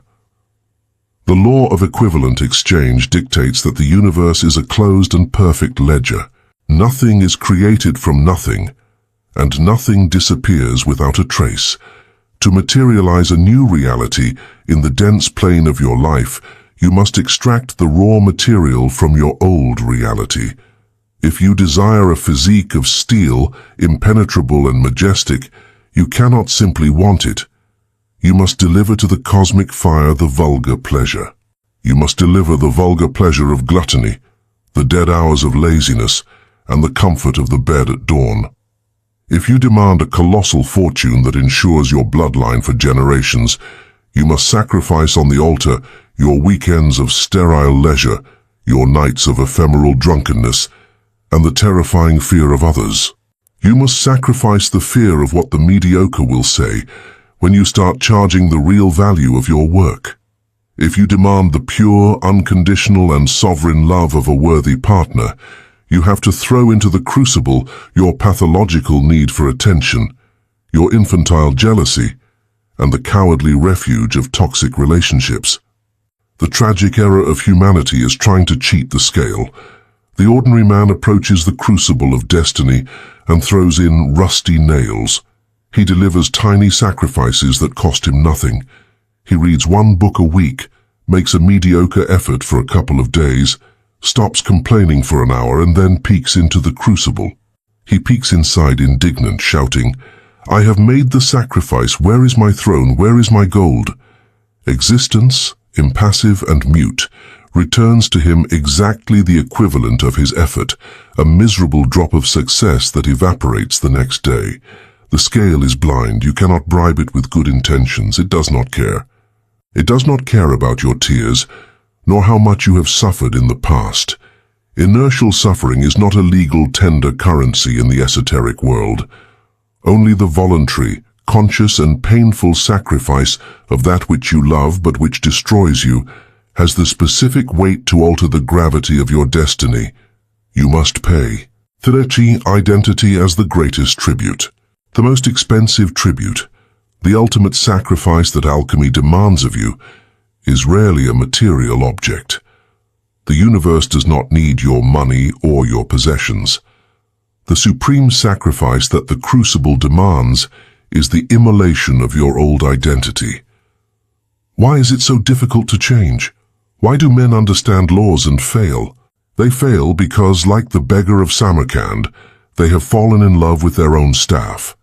Victimhood is an exquisite, sweet, and addictive drug. When you assume the role of victim, when you say you have no money because the system is unfair, when you say you are alone because everyone betrays you, you get a hidden benefit. You obtain absolution. By being a victim, you are not responsible for your misery. The fault lies with the outside world. And furthermore, you get the consolation prize of slaves, the compassion of others. Your friends pity you, pat you on the back and tell you, "Poor you, how much you have suffered. It is not your fault. It is a lie."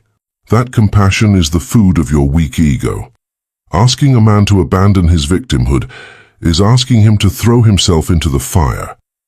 If you throw your role of victim into the crucible, you will gain absolute control of your life. You will be the undeniable master of your destiny. But terror paralyzes your guts because of the weight. The weight of failure will fall entirely, exclusively and crushingly upon your own shoulders. No one will feel pity for you anymore. The step toward greatness is a step toward a frozen and intimidating solitude. It is the solitude of absolute responsibility. You cannot take your old skin to the new kingdom. The door is narrow. The door of royalty is too narrow for you to pass through, dragging the bags of garbage from your past. You have to strip naked. You have to tear from your spirit the label of unfortunate man, of exploited employee, or of betrayed lover. That identity death is the true pain of the alchemical fire. It hurts to stop being. It hurts to stop being the person you have been for decades, even if that person was a wretch, because it was a known misery. But until you observe your own expired identity burning and becoming ashes on the altar, the universe will not deliver to you the substance of the king. You must die to the old self to be born to the new. For the false tribute and the mockery of the universe. In the labyrinth of this teaching, the ego of the seeker will try one last cheap magic trick. It will try to negotiate with the deity. The false seeker approaches the altar and says, "I understand the law. I will make a great sacrifice. I will work 15 hours a day instead of 8 to build my empire." The seeker exhausts himself. The seeker exhausts himself, falls ill, ages prematurely, and nevertheless the empire does not materialize. The fire spits out black smoke and no gold nugget appears. Why? Because the universe abhors the false tribute. The cosmic scale does not require you to sacrifice what is easy for you to sacrifice. It asks for the truth. If you are a compulsive workaholic, sacrificing your free time is not a true sacrifice. It is simply continuing with your neurosis. Esoteric sacrifice demands that you deliver exactly that which you are most terrified to lose. It demands your Achilles heel. If your weakness is the need to please everyone, it asks for a no. It will demand that you fire those who are useless, that you assume the hatred of your old friends, and that you endure being called a tyrant. The fire demands the sacrifice of your need for approval. If your weakness is intellectual pride, the scale will demand that you bend the knee and admit your shameful ignorance. The price is always to the exact measure of your deepest fear. Do not try to haggle with the force that moves the planets. Existence sees through your disguises and your noble justifications.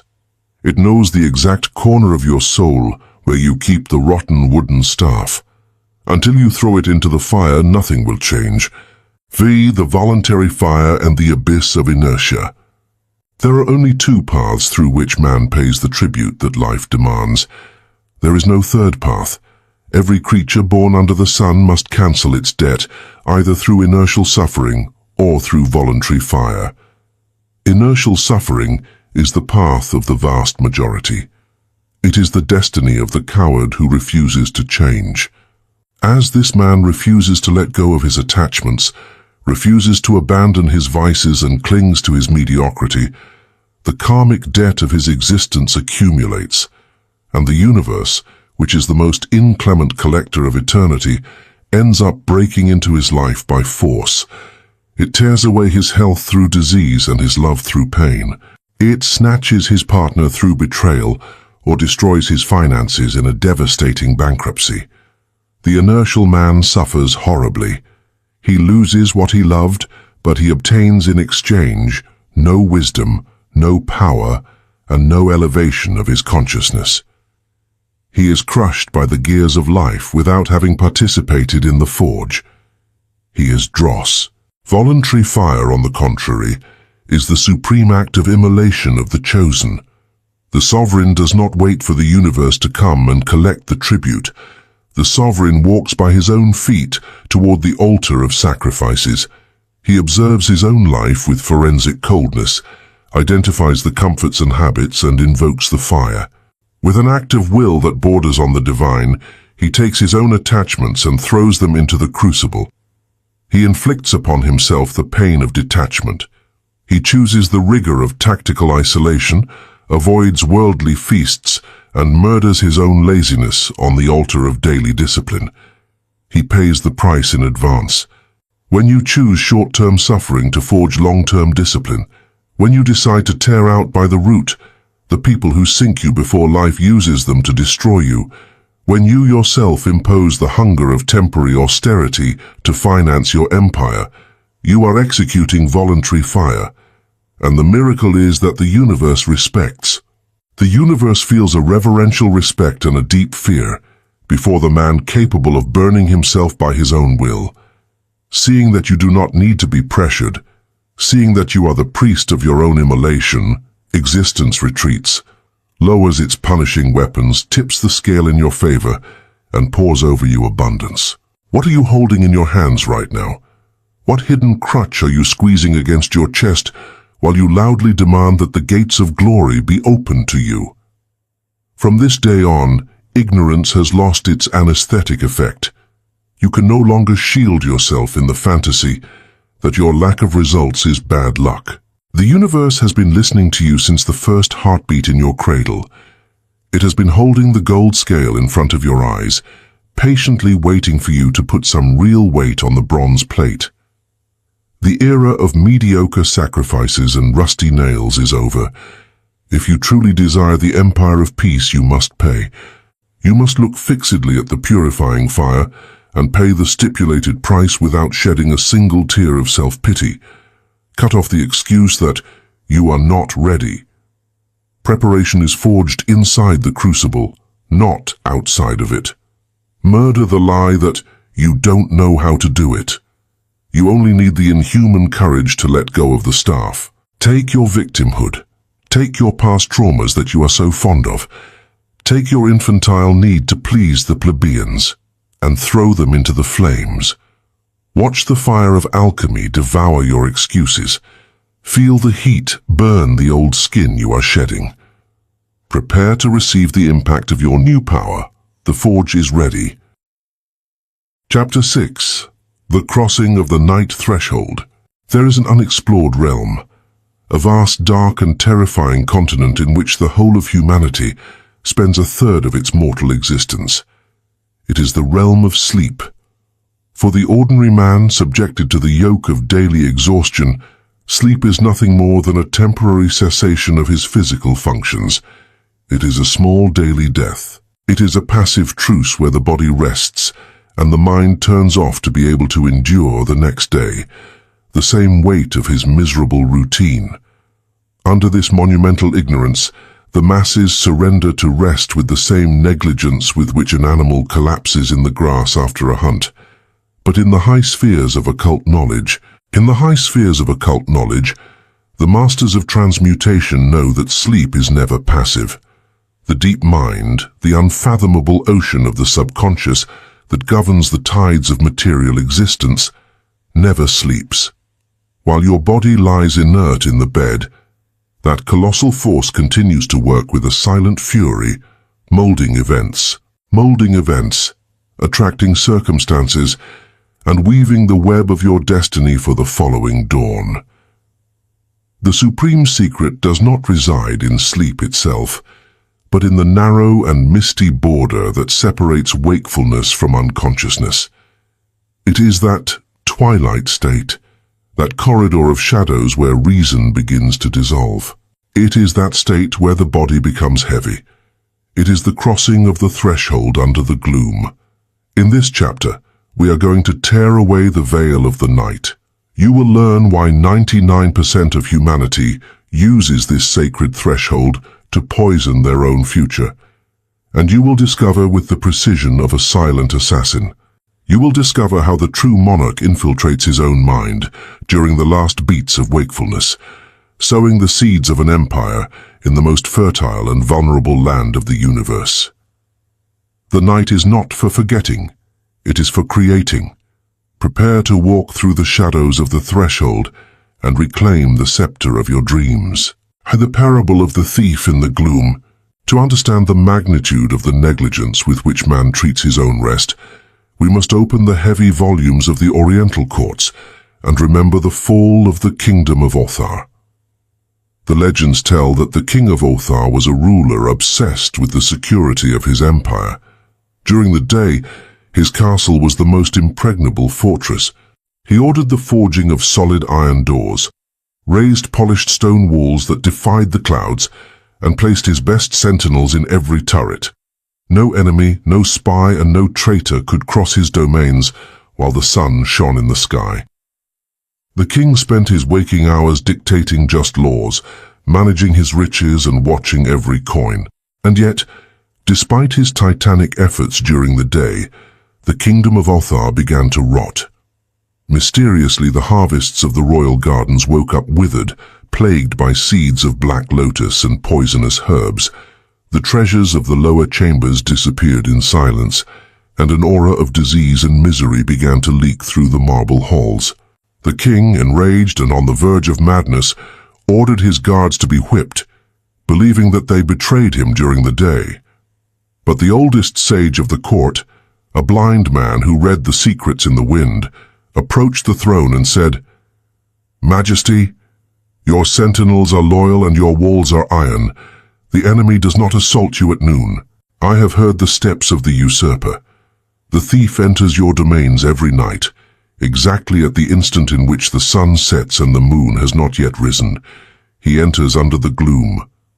The king frowned. "That is impossible. At nightfall, I myself bolt the main door and release the beasts in the courtyard."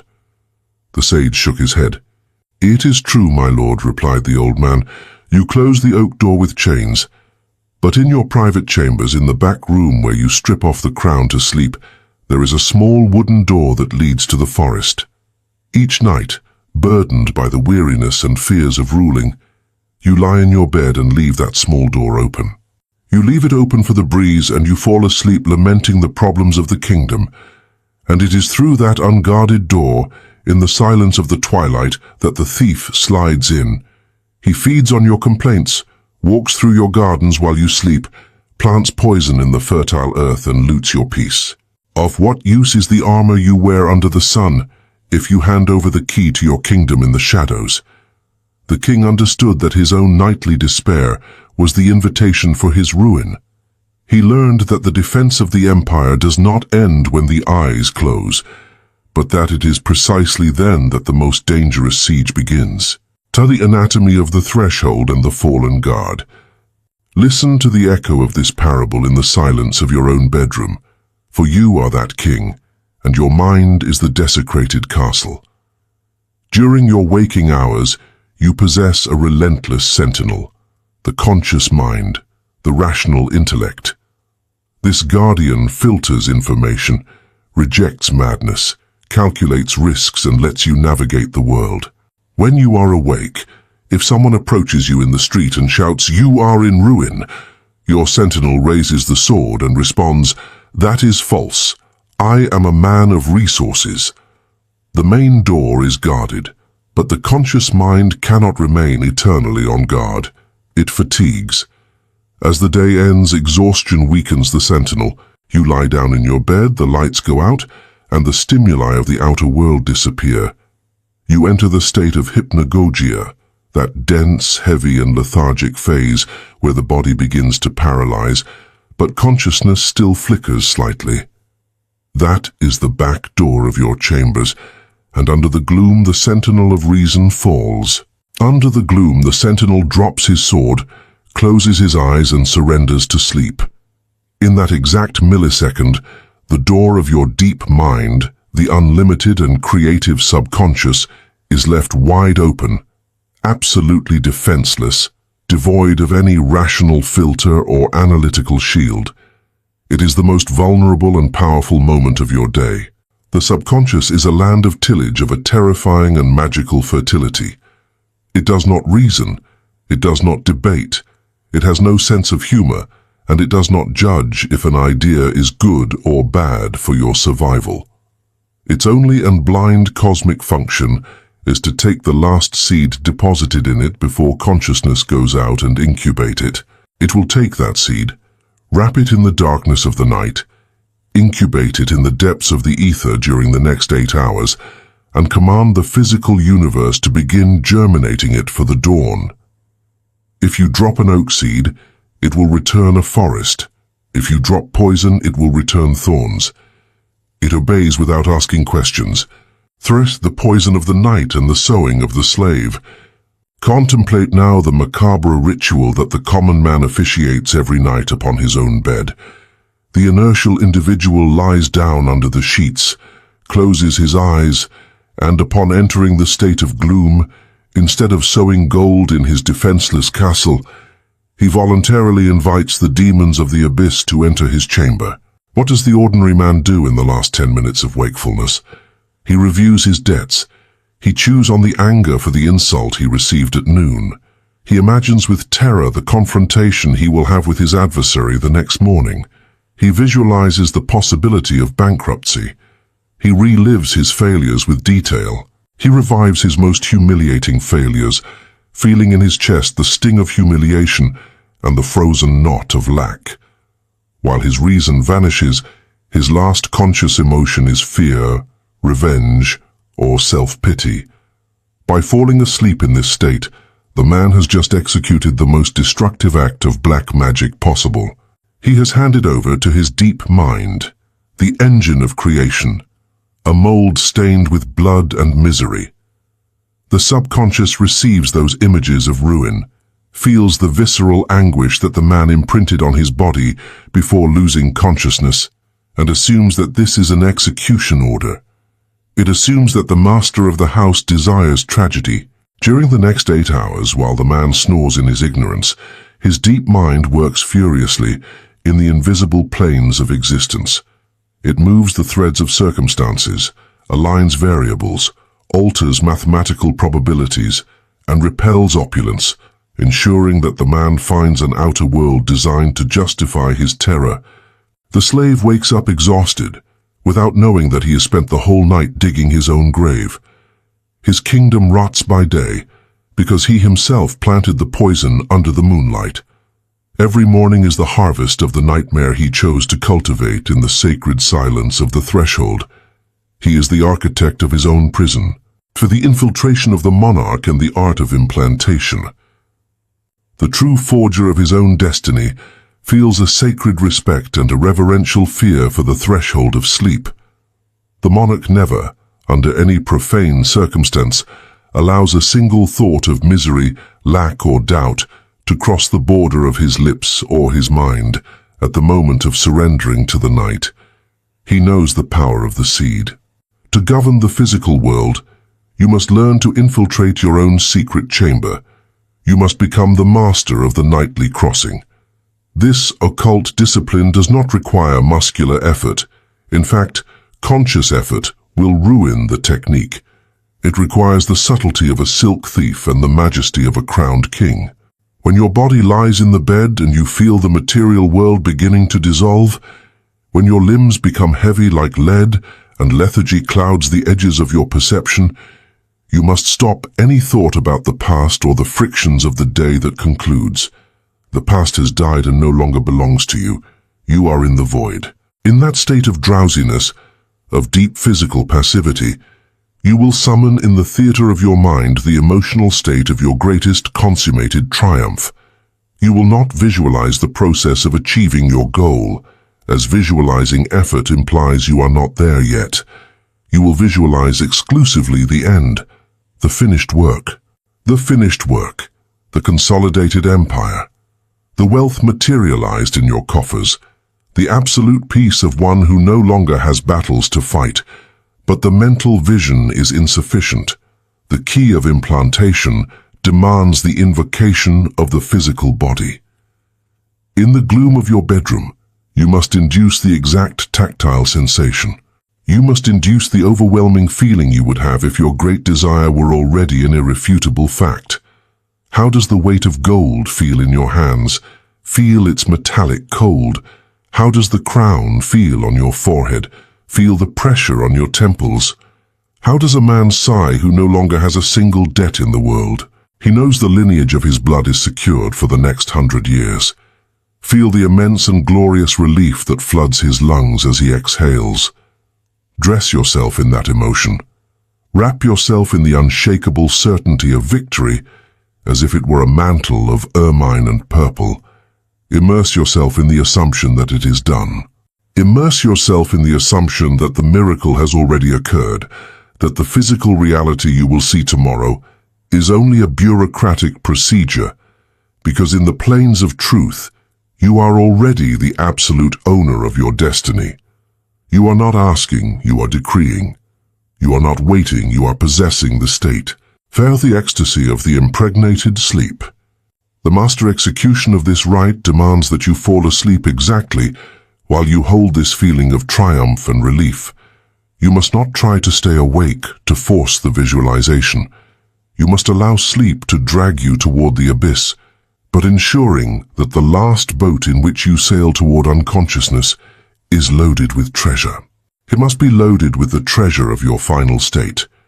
When you manage to cross the threshold under the gloom, bathed in the silent ecstasy of opulence and peace, the hermetic miracle occurs.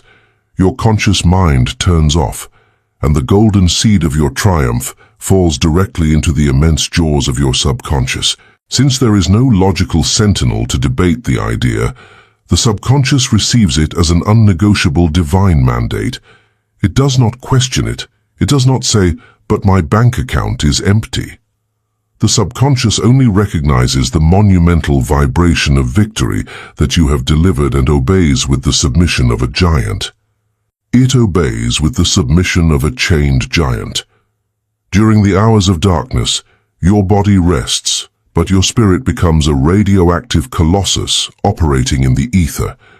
The infinite intelligence that governs the rotation of galaxies takes that emotional state and begins to break down doors, alter wills, and orchestrate synchronicities. It orchestrates indecipherable synchronicities and prepares the field of matter so that sooner or later, the three-dimensional reality is forced without any possible escape to reflect and justify the reign that you imposed in the shadows of your bedroom. He who masters the art of falling asleep in the vibration of the sovereign, he who masters this has conquered 2/3 of the battle before the sun rises. The world becomes a mirror of the nightly decree. There is no force in the universe that can stop the germination of a seed planted in the silence of the impregnated sleep. You have moved the lever that moves the world from the axis of your rest. Fast the harvest of dawn and the care of waking. The mastery of the nightly threshold has a twin brother, just as sacred and critical, that waits at the opposite end of the cycle, the moment of waking up. To that state of lethargy and fragility that you experience in the first instance in which the morning light touches your eyelids, before you remember who you are, is the return. Before you remember your problems, it is known as the hypnopompic state. It is the return journey from the underworld toward the surface. The door of the secret chamber is still ajar. The inertial man ruins his dawn in the same way he poisoned his sunset. He opens his eyes and allows the weight of his duties to flood his mind. He immediately allows the memory of his frustrations, the resentment of his disputes, or the oppressive weight of his duties to flood his mind. He reaches for mundane devices, contaminates his vision with news of others' chaos, and strangles his own peace before having set a foot on the ground. He has destroyed any subtle work. He has destroyed in 3 seconds any subtle work that the spirit had forged during the night. The monarch shields his dawns with a methodical cruelty. When consciousness begins to return to your body in the morning, forbid yourself the luxury of anxiety. Keep your eyes closed for a few more moments. Use the mist to seal the work. Use the vulnerability of that morning fog to seal the work of the night. Invoke again, with the same silent and heavy fury, the unshakable certainty of your victory. Feel the absolute gratitude for the air that enters your lungs and for the invisible empire that is already yours. Do not ask that the day be good. Decree it.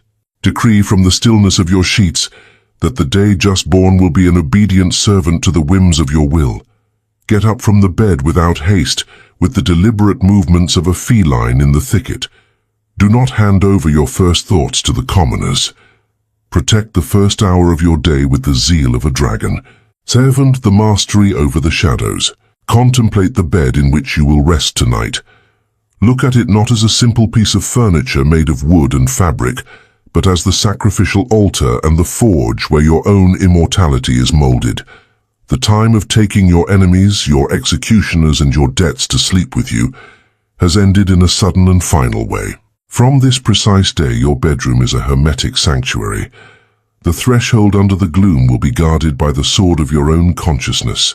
You will accept the tiredness of your body, but you will demand the iron discipline of your emotions in the last breaths of your wakefulness.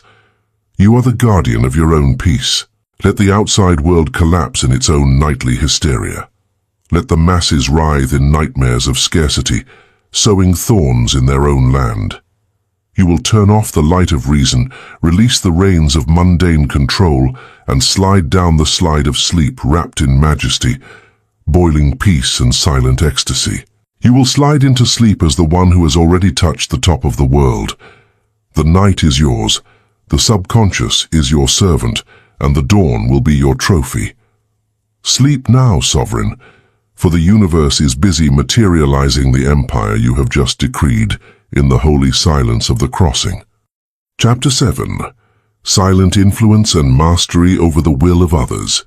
Contemplate the supreme ignorance in which civilized man dwells. He walks through stone streets, enters the halls of great palaces, and sits at negotiation tables, absolutely convinced that he is isolated. He believes his thoughts are an indecipherable secret, locked away in the impenetrable vault of his skull. He believes in the noise. He believes that the only way to transmit his will to another human being is through the clumsy, slow, and deceitful noise of words, or through the physical violence of his hands. Under this monumental deception, man becomes a slave to persuasion. When he desires something, a deal, the love of a woman, or respect, he resorts to chatter. He gestures, argues, raises his voice, smiles falsely, threatens, and begs. He exhausts his vital energy trying to push the mind of the other through the brute force of speech. And most of the time, he fails bitterly, for words awaken immediate resistance and distrust in the heart of the listener. But in the highest realms of arcane knowledge, the sages master a science that pales any strategy of ordinary men. They know that the vacuum that seems to separate one physical body from another is not a vacuum at all. It is a vibrant ocean, a subtle, dense, and conductive fluid that permeates absolutely everything. The ether. It is the nervous system of all. The ether is the invisible web that connects without exception your mind with the mind of every creature that breathes upon the face of the earth. In this chapter, we are going to destroy the fallacy of physical isolation. You are going to learn to abandon the sterile noise of the tongue, to enter the lethal art of silent invasion. You will understand how the monarch emits direct commands through the etheric ocean, altering the climate of a room, bending the hostility of his adversaries, and dragging events toward his favor, using as his only weapon the crushing gravity of his own and quiet presence. Silence is not empty. It is full of your unshakable authority. The parable of the ice emissary. To understand the futility of noise and the omnipotence of silent frequency, we must go back to the bloody steppes of the ancient world, where wars were not always won with steel. Ancient annals tell that there existed a relentless warlord, known for his indomitable cruelty. His army had camped at the gates of a peaceful citadel at dawn. The warlord accepted no deals, took no prisoners, and immediately executed any negotiator who dared to cross his camp. At midnight, the gates opened. A single man came out, unarmed, without armor or escort. He was a master of inner mysteries, an old man with an unfathomable gaze. He walked inexorably toward the enemy tents. The guards, amazed